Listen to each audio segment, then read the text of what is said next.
انتہائی قابل قدر معزز سامعین، آپ کے سامنے اللہ رب العزت کی مقدس اور بابرکت کلام قرآن مجید فرقان حمید سورہ نحل کی ایک آیت تلاوت کی گئی ہے،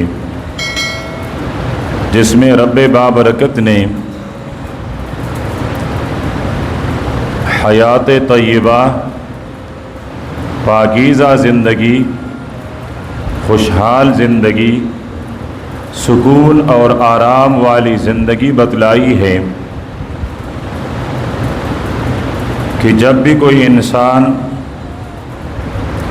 ایمان حاصل کریں اور ایمان کے بعد وہ اچھا اور نیک عمل کریں تو اللہ رب العزت کا وعدہ ہے کہ ہم اس مومن متقی انسان کو پاکیزہ زندگی عطا کریں گے۔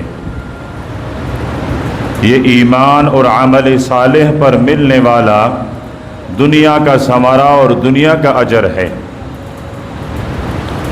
اور فرمایا کہ جس نے ایمان اور نیک عمل کیے تو آخرت میں اس کا بدلہ وہ احسن طریقے پر، اچھے طریقے پر ادا کیا جائے گا۔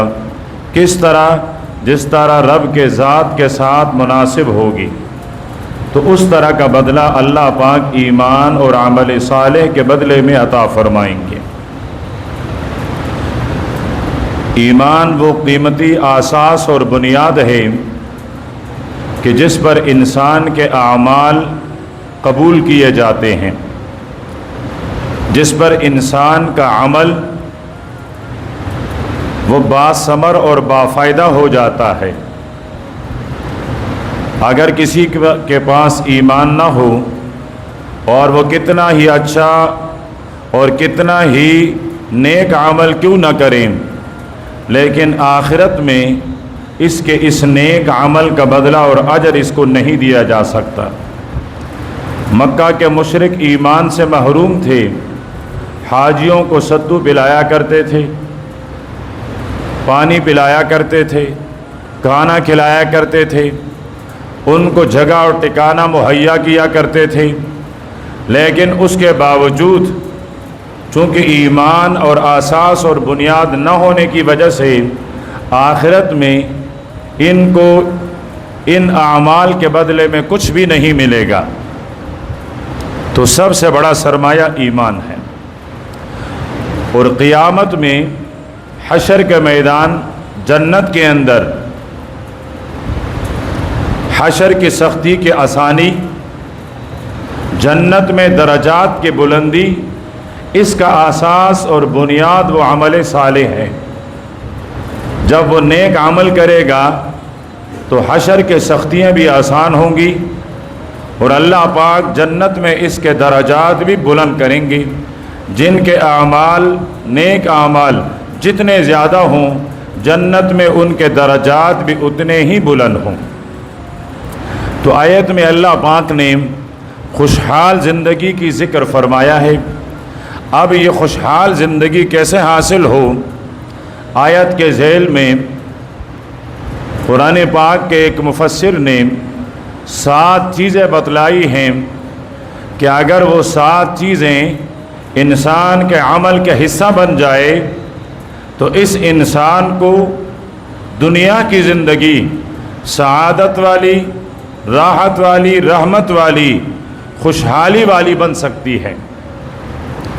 ان 7 چیزوں میں سب سے پہلی چیز جو انسان کی زندگی کو سعادت اور خوشحالی اور خوشی والی بناتے ہیں وہ ہیں قرآن پاک کی تلاوت۔ 7 چیزیں اگر وہ انسان کی زندگی کا حصہ بنے تو اس کی زندگی دنیا کی آرام، سکون، راحت، خوش قسمتی والی بن جاتی ہیں۔ ان میں سے سب سے پہلے نمبر پر ہیں قرآن پاک کی تلاوت۔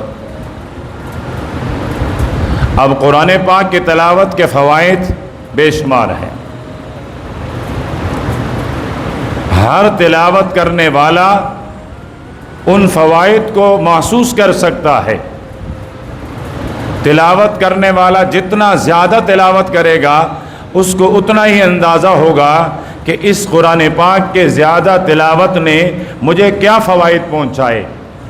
لیکن میں ایک دو مثال کے طور پر عرض کر دوں کہ قرآن پاک کی تلاوت کا سب سے بڑا فائدہ، سب سے عظیم فائدہ قبر میں، حشر میں قرآن پاک کا شفیع ہونا، سفارشی ہونا ہے۔ جب مردے کو قبر میں رکھا جاتا ہے تو نماز آ کر اس کے پاؤں کی طرف کھڑی ہو جاتی ہے، زکوٰۃ دائیں اور بائیں جانب آ کر کھڑی ہو جاتی ہے، حج اور روزے آ کر کھڑے ہو جاتے ہیں، پڑوسیوں کے حقوق ادا کیے ہیں تو وہ آ کر کھڑے ہو جاتے ہیں۔ ایک عمل ہے جو انسان کے سرانے آ کر کھڑا ہو جاتا ہے، اور قبر میں انسان کے سرانے کھڑے ہونے والا عمل وہ قرآن پاک کی تلاوت ہے۔ جب فرشتہ آتا ہے اور اس مردے سے کرخ آواز میں، سخت لہجے میں اس مردے سے کہتے ہیں قم، کھڑے ہو جا، تو اس سے حساب کتاب لینی ہے، تو قرآن پاک فرماتا ہے خبردار، کوئی عام مردہ نہیں ہے، کوئی عام انسان نہیں ہے، کوئی عام لاش نہیں ہے، اس نے زندگی بھر میری تلاوت کی ہے، اس سخت لہجے میں بات کرنا مجھے گوارا نہیں ہے، نرم لہجے میں، پیار بھرے لہجے میں اسے کہا جائیے اٹھیے، آپ سے حساب کتاب لیا جائے گا۔ تو جب اس بندے کو قبر میں بٹھایا جاتا ہے پھر اس سے سوال ہوتا ہے رب کون ہے، پھر اس سے سوال ہوتا ہے دین کیا ہے، پھر اس سے سوال ہوتا ہے پیغمبر کیا ہے۔ یہ تین بنیادی سوال، اور عجیب معاملہ ہے، قبر میں جو سوال ہونے ہیں اس کے جواب دنیا میں بتلا دیے گئے۔ اگزام اور امتحانات چل رہے ہیں طلباء کے،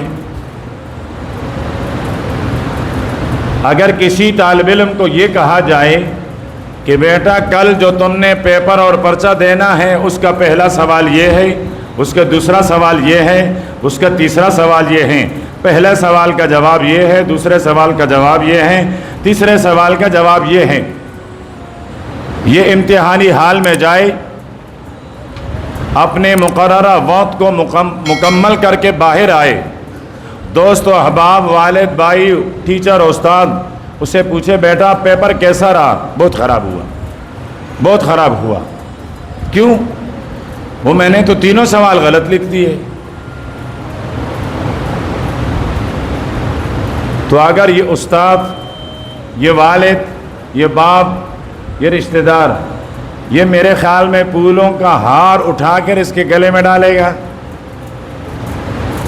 کہ تم نے بہت اچھا کارنامہ کیا، سوال معلوم بھی تھے پھر بھی غلط لکھے، پھر بھی پرچہ خراب کیا، یا اسے ڈھانٹیں گے کہ بے شرم آدمی، سب کچھ معلوم ہو کر پھر بھی تم نے غلط دیا؟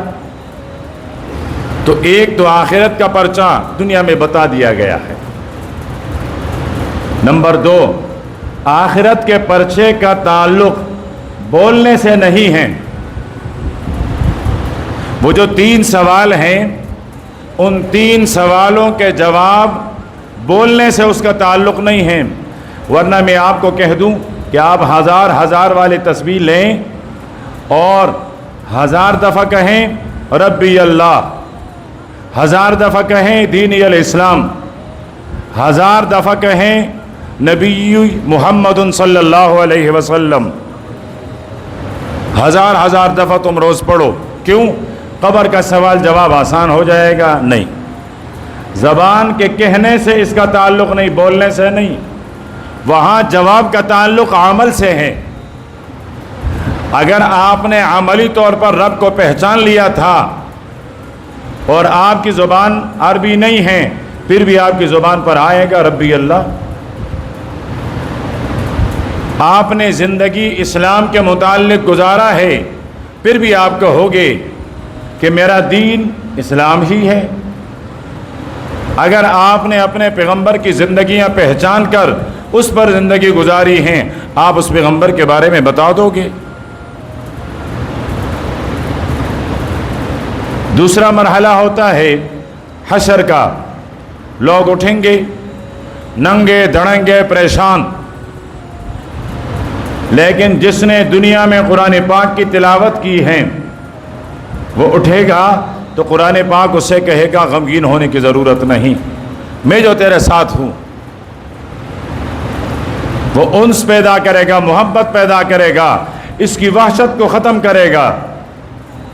یہ خوشی خوشی میزان تک پہنچے گا، ترازو تک پہنچے گا۔ ترازو پر پہنچ کر ہر انسان غمگین ہوگا۔ یہ قرآن پاک کا قاری، یہ قرآن پاک کا تلاوت کرنے والا، یہ بھی پریشان ہوگا تو قرآن کہے گا کیوں پریشان ہوتا ہے، میں جو تیرے ساتھ ہوں۔ جب اعمال تولے جائیں گے تو قرآن پاک عرض کرے گا ربا آپ نے میرے ساتھ ایک وعدہ کیا تھا اور آپ کی صفت یہ ہے کہ لا تخلف المیعاد، آپ تو وعدے کی خلاف ورزی نہیں فرماتے۔ اللہ پاک فرمائیں گی قرآن کیا وعدہ تھا؟ قرآن عرض کرے گا آپ کا وعدہ یہ تھا کہ جو آپ کو سینے سے لگائے، جو آپ کو اپنی زندگی کا حصہ بنائیں، جو آپ کی تلاوت کریں، جو آپ کے احکامات پر عمل کریں، جو آپ سے لو لگائیں، جو آپ سے محبت کریں، میں اللہ بھی اسے محبت کروں گا اور اس کے بارے میں تیری سفارش کو قبول کروں گا۔ اللہ پاک فرمائیں گے ہاں یہ میرا ہی وعدہ تھا اور میں اپنے وعدے کو بھولا بھی نہیں اور میں اپنے وعدے کی خلاف ورزی کرنے والا بھی نہیں۔ کیا چاہتا ہے؟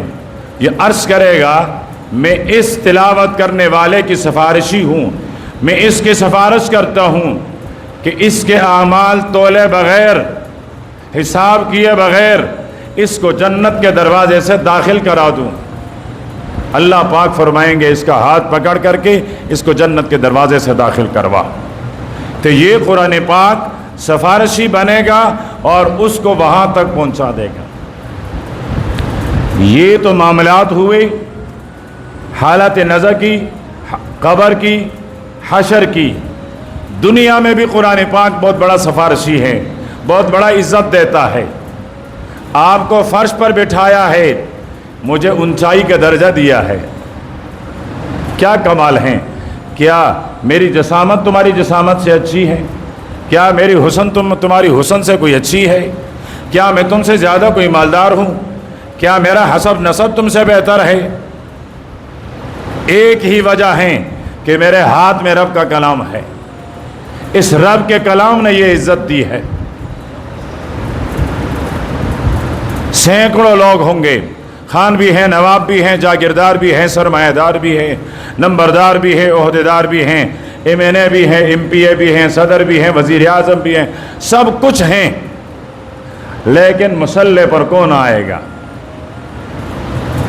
یتیم بچہ ہے، یتیم بچہ ہے، مصلی پر آتا ہے، نماز پڑھاتا ہے۔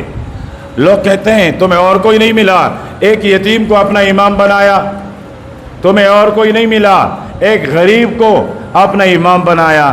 لوگ کہتے ہیں یار ہے تو غریب لیکن قرآن پاک کے قاری ہیں، تلاوت کرتا ہے، عالم ہے قرآن پاک کا، اس لیے امام بنا ہے۔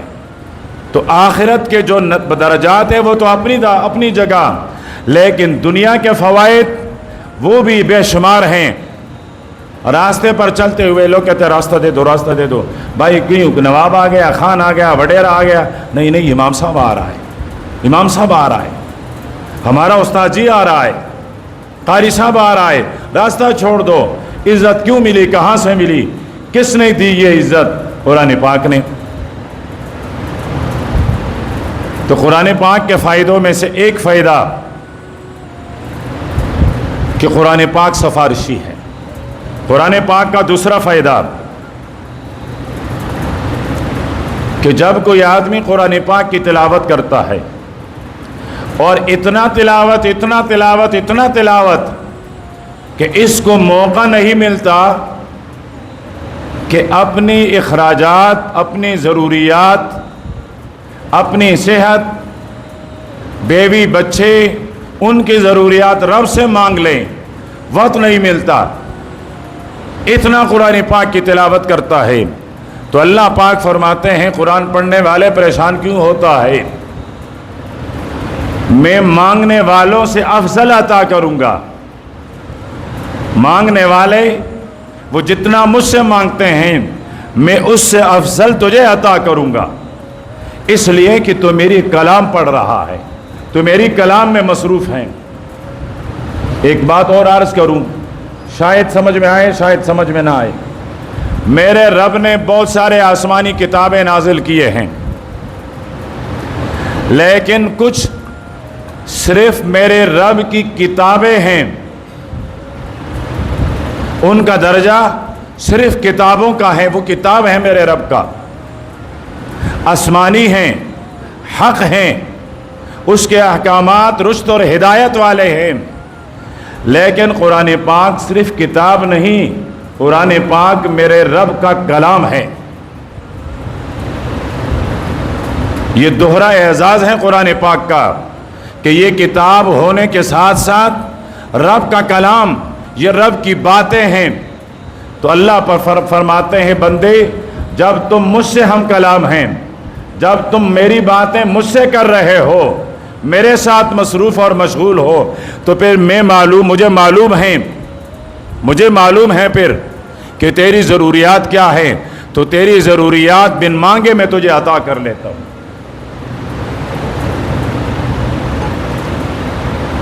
تیسرا فائدہ،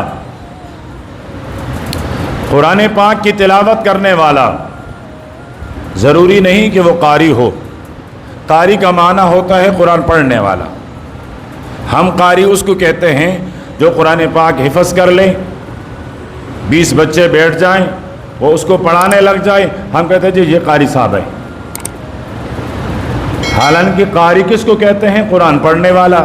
کسی کو پڑھائے، خود پڑھیں، اس نے حفظ کیا ہے، اس نے حفظ نہیں کیا، ناظرہ پڑھا ہوا ہے، قرآن پڑھ رہا ہے، تو اس کو قاری کہتا ہے۔ تو فرمایا کہ قاری قرآن پاک پڑھنے والا، ساری دنیا لین میں کھڑی ہے، حساب کتاب ہونا ہے، اعمال کا وزن ہونا ہے، پوچھا جانا ہے فلاں عمل کیوں نہیں کیا، فلاں عمل کیوں کیا، یہ سب کچھ کرنا ہے۔ اما جان سید عائشہ رضی اللہ تعالی عنہا فرماتی ہیں میرے آقا جب بھی دعا مانگتے تو الفاظ یوں ہوتے تھے، اللہم حاسبنی حسابا یسیرا، اے اللہ میرے ساتھ آسان حساب کر لے۔ اما جان پوچھتی ہیں میں نے عرض کیا آقا آپ کے ساتھ تو حساب ہے ہی نہیں، آپ تو بے حساب جنتی ہے، جنت کی کنجی اور چابی تیرے ہاتھوں میں ہے، پھر آپ کی یہ دعا اور پھر آسان حساب؟ فرمایا ہاں ہو میرا، آسان حساب اس کو کہا جاتا ہے یہ ورقے پلٹیں، یہ اوراق پلٹے، یہ آسان حساب ہے، چلو جاؤ۔ اور مناقشہ کس کو کہتے ہیں؟ یہ عمل کیوں کیا، یہ والا عمل کیوں نہیں کیا؟ فرمایا جب اللہ مناقشے پر آئے گا پھر کوئی بندہ اس سوال کا جواب نہیں دے سکے۔ تو اس لیے میری دعا جو دراصل امت کو تعلیم ہے کہ امت یہ دعا کر لے کہ اللہ ہمارے ساتھ آسان حساب کر لے۔ تو جب ساری دنیا حساب کے لین میں کھڑے ہو کر حساب سے ڈر رہی ہوگی، ان سے حساب لیا جا رہا ہوگا، حضرت عبد الرحمن ابن عوف سے فرمایا ابن عوف تم فقراء سے 500 سال بعد جنت میں جاؤ گے۔ عرض کرنے لگے آقا کیوں؟ فرمایا مال کا حساب جو دینا ہوگا، عشرہ مبشرہ میں ہیں، فرمایا مال کا حساب جو دینا ہوگا۔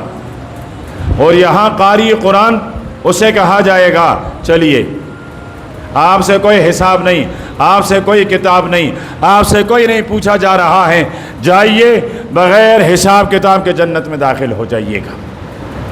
تو قرآن پاک پڑھنے کا تیسرا فائدہ ہوتا ہے بغیر حساب کتاب کے جنت میں داخل ہونا۔ چوتھا فائدہ بتا کر ختم کرتا ہوں۔ چوتھا فائدہ، جب کوئی آدمی قرآن پاک کی تلاوت کرتا ہے اور ڈوب کر تلاوت کرتا ہے، شوق سے تلاوت کرتا ہے، لگن سے تلاوت کرتا ہے، قرآن پاک کی تلاوت کو اپنی زندگی کا مقصد بناتا ہے، اللہ پاک اس کو مقربین کا حصہ اور مقربین کے حصے میں شمار کر لیتا ہے۔ مقرب کا معنی نزدیک، قرب، یہ اللہ پاک کے نزدیک بندوں میں ہوتا ہے۔ اب نزدیکی کس کو کہتے ہیں؟ میرے آقا معراج پر تشریف لے گئے، شکوہ کیے میرے رب سے، ربا ابراہیم کو خلیل بنایا، موسیٰ کو کلیم بنایا، داؤد کے لیے لوہے کو نرم کیا، سلیمان کو بادشاہت عطا کی، صلوات ربنا وسلامہ علیہ، ان سب کو اتنا بڑا مقام دیا، فماذا جعلت لی، مجھے کیا دیا؟ فرمایا میں نے اگر ابراہیم کو خلیل اللہ بنایا ہے، موسیٰ کو کلیم اللہ بنایا ہے، عیسیٰ کو روح اللہ بنایا ہے، اگر میں نے داؤد اور سلیمان کو بادشاہت اور لوہا نرم کیا ہے، تو میں نے تجھے حبیب اللہ بنایا ہے، میں نے تجھے اپنا حبیب بنایا ہے، حبیب دوست بنایا ہے میں نے تجھے، اور میرے پیغمبر میرے حبیب میں نے تجھے کیا دیا؟ میں نے تجھے اپنا قرب دیا، میں نے قرب دیا، اور فرمائے ادن منی یا حبیبی، ادن منی یا حبیبی، میرے حبیب قریب ہو جاؤ، قریب ہو جاؤ، قریب ہو جاؤ، قریب ہو گئے۔ کتنے قریب ہو گئے میرا رب جانتا ہے، میرا رب جانتا ہے کہ میرے پیغمبر کے زانوی مبارک میرے رب کے زانوی مبارک سے لگ گئے، لیکن میں نے پہلے عرض کر دیا کہ میرا رب جانتا ہے، میں کوئی مجسمہ نہیں ہوں جو اللہ کا جسم بناؤں، لیکن میرے پیغمبر نے فرمایا کہ اللہ پاک نے مجھے قریب کروایا، قریب کروایا، قریب کروایا، یہاں تک کہ زانو سے ملنے لگے۔ فرمایا میں نے تجھے اپنا قرب دیا ہے، قرب دیا ہے۔ جب کوئی کلمہ پڑھے گا لا الہ الا اللہ، نامکمل ہے جب تک محمد الرسول اللہ نہ ہو، جب تک کوئی آذان کہیں اشہد ان لا الہ الا اللہ، آذان نامکمل ہیں جب تک اشہد ان محمد رسول اللہ نہ ہو، جب کوئی تکبیر میں کہیں اشہد ان لا الہ الا اللہ، نامکمل ہیں جب تک کہ اشہد ان محمد رسول اللہ نہ ہو، جب کوئی نماز پڑھے تحیات پر بیٹھیں، وہ تحیات و قیدہ وہ نماز نامکمل ہیں جب تک اللہم صلی علی محمد نہ پڑھیں۔ فرمایا جب کسی مردے کا جنازہ ہو وہ ثنا بھی پڑھیں، وہ دعا بھی پڑھیں، لیکن مردے کے لیے وہ نماز جنازہ نامکمل ہیں جب تک کہ اللہم صلی علی محمد نہ پڑھا جائے۔ تو اللہ پاک نے اپنے حبیب کو قرب دیا، تو جو کتاب نازل ہوئی ہے اس کتاب کے پڑھنے والے کو بھی قرب ملے گا۔ تو اب سعادت کی چیزوں کتنی تھی؟ 7۔ ان 7 چیزوں میں سے پہلی نمبر پر قرآن پاک کی تلاوت کے کتنے فائدے تھے؟ 4 فائدے ہیں۔ اچھا، قرآن پاک سفارشی بنے گا، افضل عطا کرے گا، قرآن پاک بغیر حساب کتاب کے جنت میں داخل کروائے گا، اور قرآن پاک انسان کو مقرب بنائے گا۔ اب باقی چیزیں جو 6 چیزیں ہیں وہ کیا ہیں؟ زندگی رہی تا آئندہ جمعے میں